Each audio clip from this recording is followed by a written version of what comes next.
How would you say the cultural values of those remote villages, those nomadic villages, or just Nepal writ large differ from the cultural values of the West? I think a lot of it is in the details.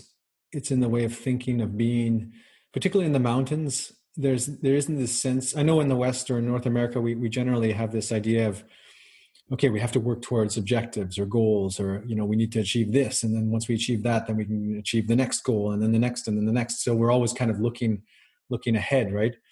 And we put all these pressures and expectations on ourselves a lot of times, in terms of the life we should be having, or what we should be doing with our life in terms of what defines success and all these things. And whereas in the mountains, well, where they come from, it's very much about survival.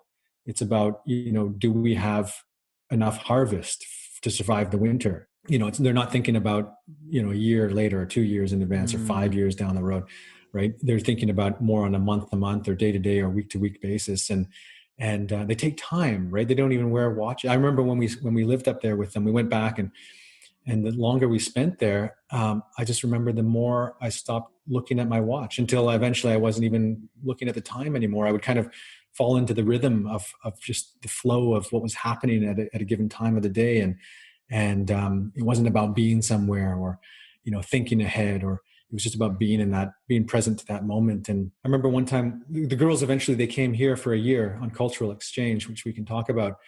But I remember one time, which by the way was just totally mind blowing. I mean, for all of us, for Chantal and me and the Yeah. girls. I mean, All of a sudden, your parents. yeah, we're just, yeah. By the way, that's a whole other conversation. We can have instant parents, but but yeah, I remember one time we were rushing around we were late for something, and I said to the girls, hey, girls, we got to get our shoes, we got to get our jackets, we got to go.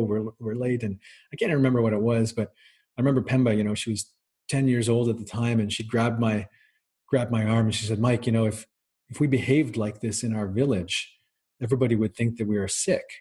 And I just thought, wow, you know what? You're right. Let's just stop. Let's just breathe. We don't need to panic like this. We don't need to get into this kind of anxiety.